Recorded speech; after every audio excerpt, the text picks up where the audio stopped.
Okay, hello. Now, I have a little bit of a revelation. Okay, it's a big revelation. It's a big revelation. A bit of information that I received by God, or it was like a mix. Okay, like first, oh, how do I explain this? It was I first received it through dear brothers and sisters in Christ, and then it was further, like, just explained to me. Like ideas just popped into my head, and I was like, "Oh wow," like eye popping. It just made my eyebrows go high, but also it made my jaw drop. You know. But anyway, the revelation was this: when we, right, when we have the okay, wow, wrong words. The Holy Spirit can give us experiences, right? Foretastes of glory, the glory of God. And oh,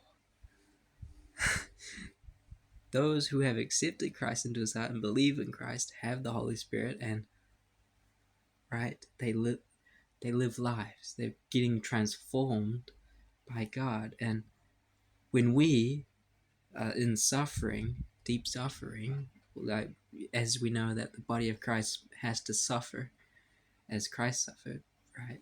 Suffering persecution, mockings, insults, sometimes physical violence and persecution, sometimes death. But in that way, we share in Christ's suffering, and we also share in the glory. But the Holy Spirit is Christ's Spirit because He is God. He is Jesus Christ is Lord. He is God, and this is all common knowledge. But we're getting there. We're getting there to the revelation that was given to me. Okay, that was given to me by God. It was amazing, as I quoted it in the moment, beyond words, or like beyond expressible in word. It is just, it is the glory to come when we will be free from these bodies, free from sin and suffering, and have eternal life with God. But and it just testifies, right?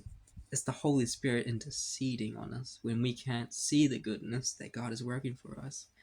We can know of it because like the Holy Spirit just reveals these things and just like opens the windows of heaven, just pours it like water out of, or like oil right out of a window in heaven, or throws like all these fruits, right?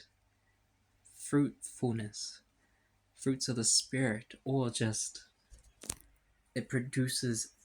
Oh, it reminds me of Genesis where God created the trees, the fruit bearing trees, the seed bearing fruits, something like that, and they multiplied throughout the earth, and just yeah, everything just came into knitted together, knitted together, just as we were knitted together in the womb, so that we could come.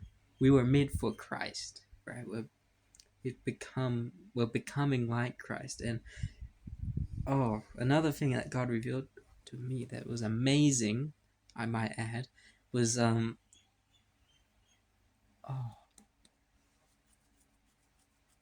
when we don't know who we are, right?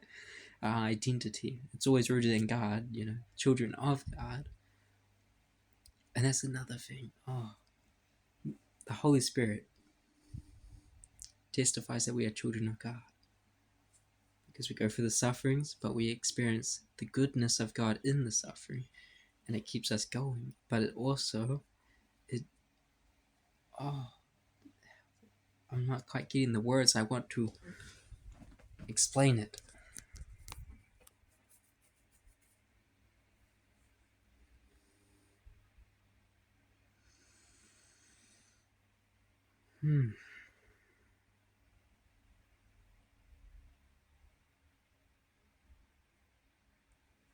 kind of creates like a wonderful just expression of who we truly are. It like reveals to us these moments and experiences that we had in the past. It expresses us. I don't know how else to say it. It gives us the full expression of who we are in spirit by the Holy Spirit. Um,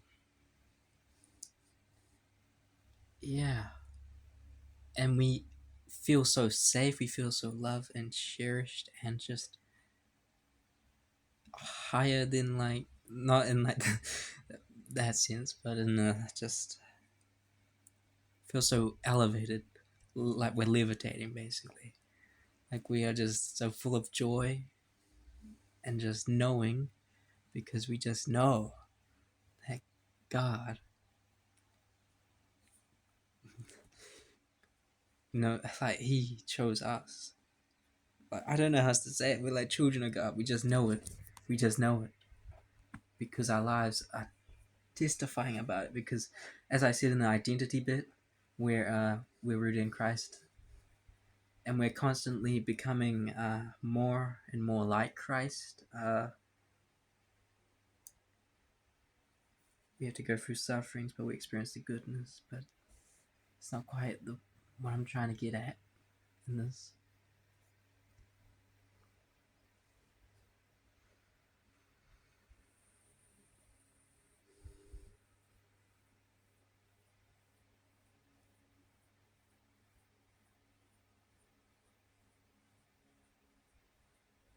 Mm.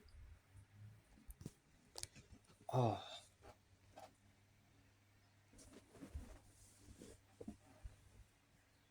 yeah, as it was saying, it's God, right? God. Oh, yes, the past experiences. Everything we've ever encountered, right? It like every day just gets better and better. Every day we are changing and shifting. Something is shifting in us, right? And we're just growing, continually growing on this walk with Christ. And we just get to know Him more and more as the Lord our God, and more evidence of it grows. It just piles on to what we already know about the Word of God, and also about the world. And as my sister in Christ, um, yeah, and I like she said, yeah, that God is the cheat code or something, and it's amazing. It's amazing because He is a cheat code to life, and we get everlasting life through Him. And just when we have those moments, when we experience those high, great, wonderful, and it, like no word expresses it kind of moments, like that's God. That's God. We all know it's God, but it's like we know we're going to experience that future glory of when God is going to come back again. Jesus Christ's second coming, when He is going to rescue us. The tears are the coming judgment, but then we're going to be on the judgment day. But we are going to experience that everlasting life because the Holy Spirit testifies about it to us of the goodness of God and of His love for us, and it intercedes on our behalf, and it is our helper on this journey. And the Holy Spirit, yeah, it's just amazing. It moves.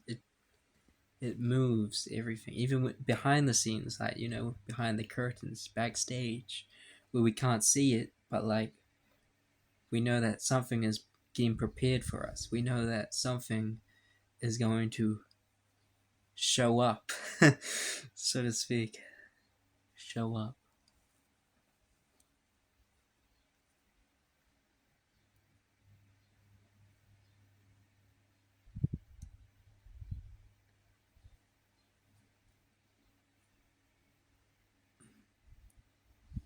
And that's when we will experience that light, right? Christ's light that we reflect as believers of Christ, or I mean, like, that is shown through us. Yeah, like, yeah, like diamonds, but it never reflects the light. But diamonds have to go through a hard pressure and process, as I've said in a past video, underground and in darkness, but then pressed on all sides, crushing, grinding, then formed, and then it's just waiting for that light to fill it, to have that color and vibrance, that joy of the Lord, that peace beyond all understanding, that joy inexpressible, as I said, and love that just pours out, and it's just amazing. But yes, that's why it says, when we endure until the end, we will be saved. And yeah, we don't need to be perfect. That's the perfect thing. We don't need to be perfect. We just need faith, active faith in Christ. And we know this. When we have active faith, our lives are just constantly, like, we're going through a lot of tests, right? Fiery trials and tests, and being pressed on all sides, so that when we pass that test, we will be filled with that light that God gives. Like a city, what was that verse? It's in Matthew somewhere. Like a city on a hilltop. You shine your light, basically. Your light is shining. It's shining brightly. And cannot be hidden.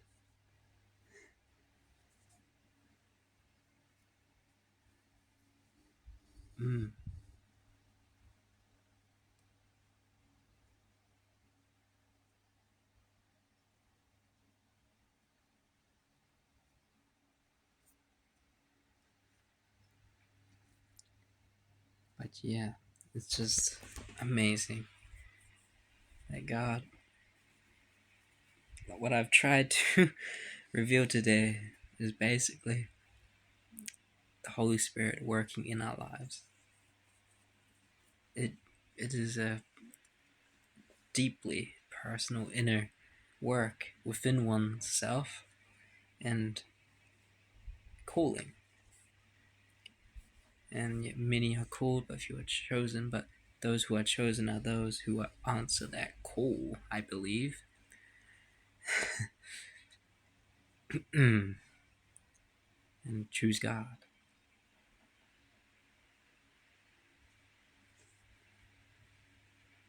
And another thing I want to share is, if you've struggled with the anger, right? Recognizing if God is angry with you or not. God can get angry at sin, but God's anger fades. His love is everlasting. Okay? And also, God came to save us through Christ. So he didn't come to pour out his anger on us, but to give us salvation through Jesus Christ, so that we could all so that we all may come and live with him, or might, because some people just refuse Christ and don't accept him as Lord and Savior. But man, yeah, I want to just give you a little something, a little pearl. Just going through this book right now.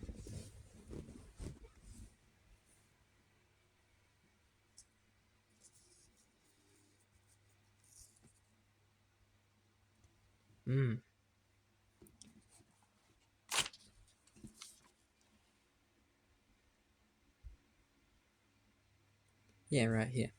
It says, this is not, but okay, yeah, but it says right here, are, are all creation are waiting eagerly when God will reveal who his children really are. And this is not scripture, just so you know. This is not scripture, but there is a scripture like it. I don't even know who I am, because I am changing more and more each day. What I suffer now is no comparison to the glory that I am going to see later on. It's comparison to what I'm going to see in the future of my life. To what I'm going to see in my future life.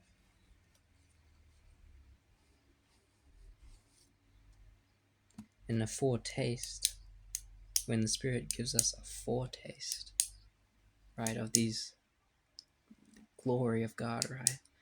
The wonder and like just the how do you say that, sovereignty, just the just oh, what's the word, what is it, that word that could ever, there's no word that could ever define the presence of the Lord. Like, it shows that we can have confidence in Christ, in God, in that he is working all things good for those who love him, right, and are called according to his purposes for them. And we all know he has plans to prosper us, not to harm us, to give us a future and a hope. And so we can have confidence in Christ.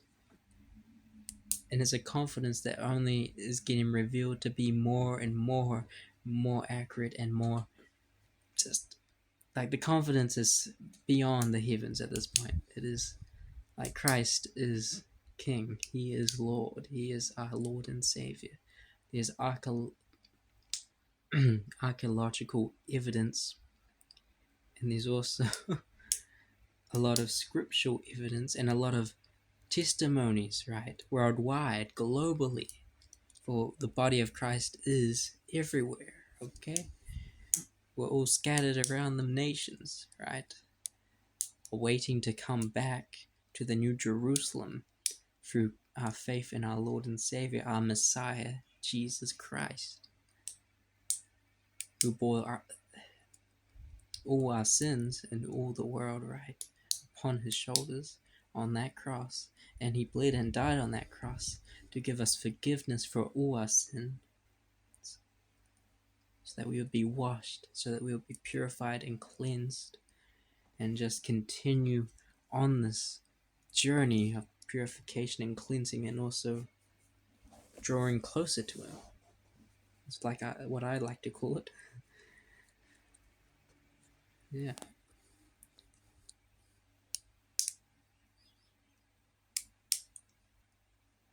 Even if we cannot see what God is doing, we can just know that God is doing all things good for us. By trusting in him, waiting patiently for him.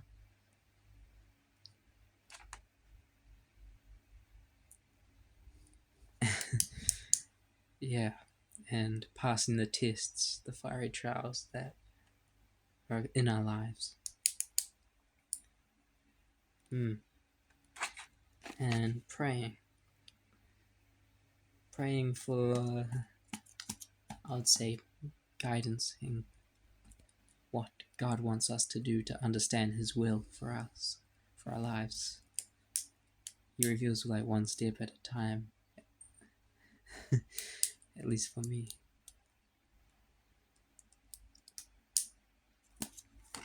So that I can focus entirely on that and just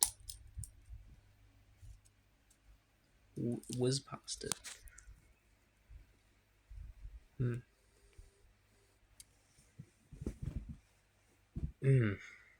Yeah.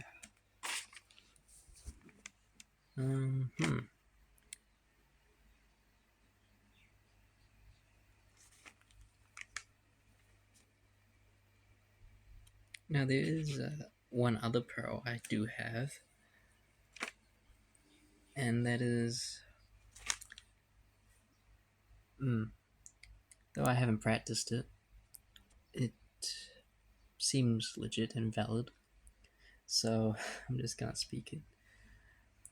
When you are in prayer, right, you should probably practice closing your eyes, because my reasons for that is it can shut out distractions. And yes, I'm reading it off this. It shuts out distractions, and it helps you to learn to lean on your spirit. It shuts out the distractions of the world, your environment around you, your surroundings, and it just, yeah, it's like when you close your eyes, you can focus more in on inward. What would you call that? Your spirit, yeah. Inwardly looking at your heart in prayer, not trusting your heart, because the heart's deceitful but full of other things. But yeah, it also helps you to focus your mind and heart on with awe and love and high regard for God, because you're placing God first. You're sort of seeking His presence when you go in prayer. You're seeking answers, seeking many things, probably, while asking for things, for anything that glorifies God, that would glorify Him.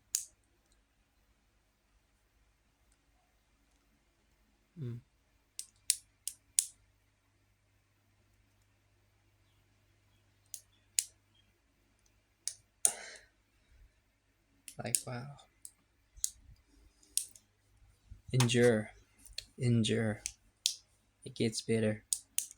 Every day it gets better and better. Every day we are changing. Every day we are becoming more and more glorious, becoming like Christ. Every day there is something new happening. Every day within your body, mind, and spirit. We are not who we used to be, but we are changing more and more each day of our lives here, our one life that we have. We're changing more and more.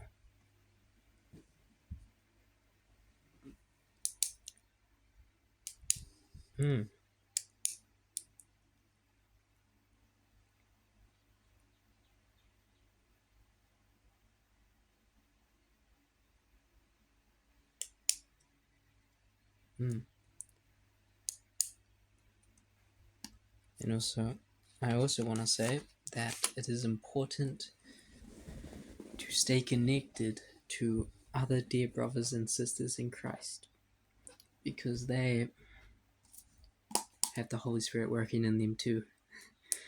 And when that, it's like you're drawing closer to God when you stay connected to the family of Christ. It can only offer more growth. It can only offer more maturity. It can only offer more wisdom. It can only offer more life abundantly, joyously. Because our true family is Jesus. Is all who believe in Jesus, all the believers everywhere. It's our true family. And we must be patient while we suffer. But of course, we have good things here on this earth. But I'm just going to keep repeating this on and on. Like, Jesus is Lord, okay? Jesus is Lord. It's the main message I preach. Jesus is Lord.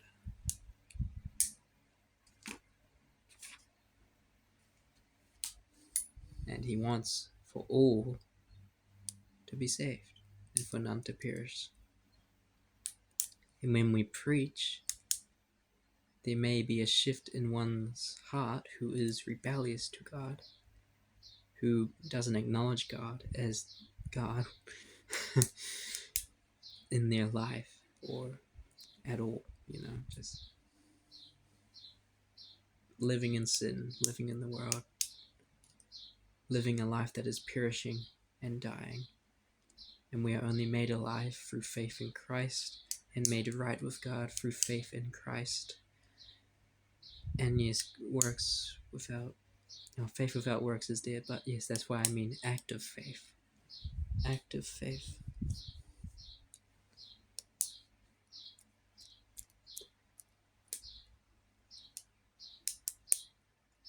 It's kind of just about following.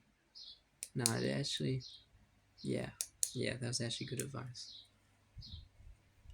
When,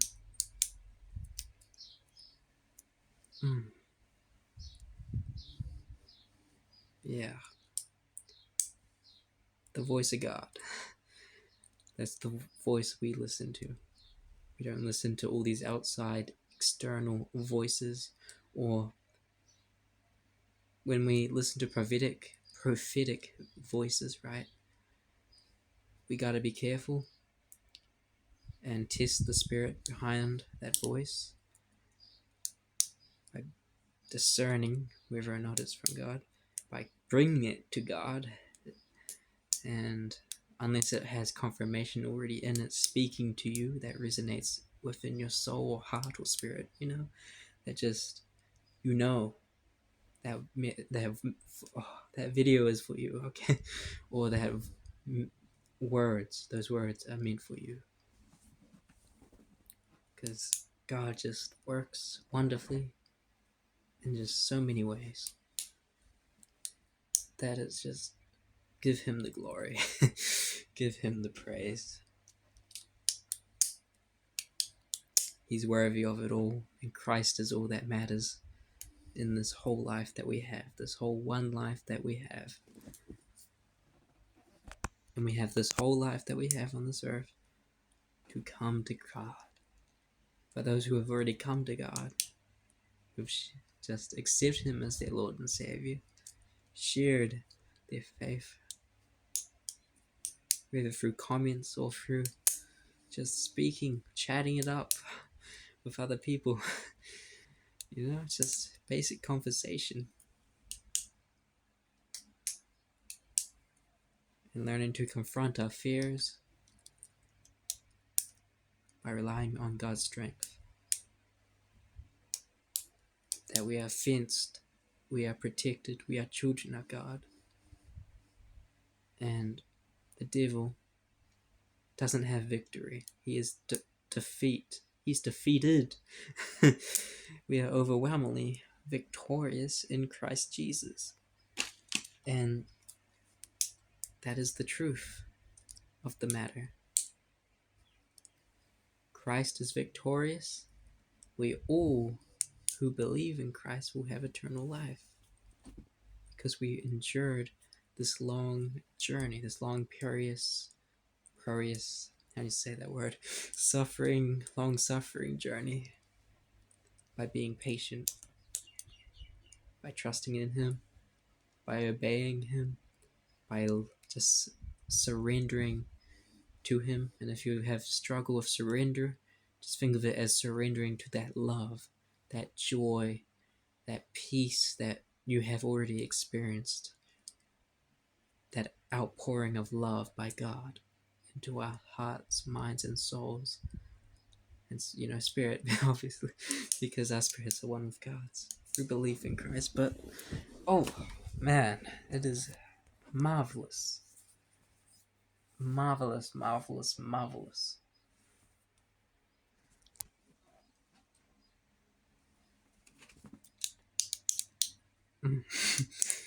Oh, each time, it just, yeah, it's just great.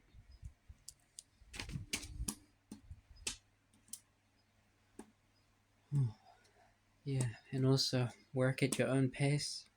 Work at your own pace. What I mean by that is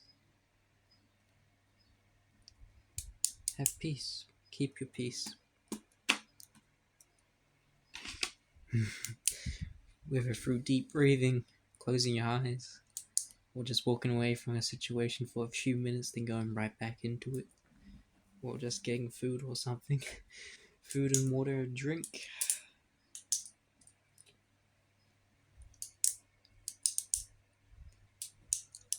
Mm.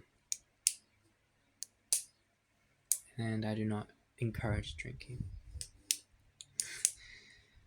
not alcohol. Just wanted to clarify that.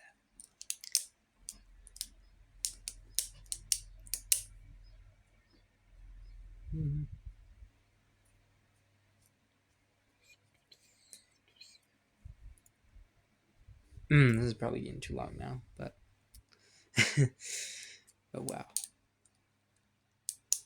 Stay blessed. Know you are children of God. Keep praying. Stay encouraged. Edify others. Teach others. Just share your faith with others, and that teaches them something. That a reminder that Christ is real, and it's just it's always a good thing to share our faith, but not so much with non-believers because, well, I just tend to focus more on sharing my faith with other believers who have already accepted Christ, and so, yeah, we only grow stronger through that.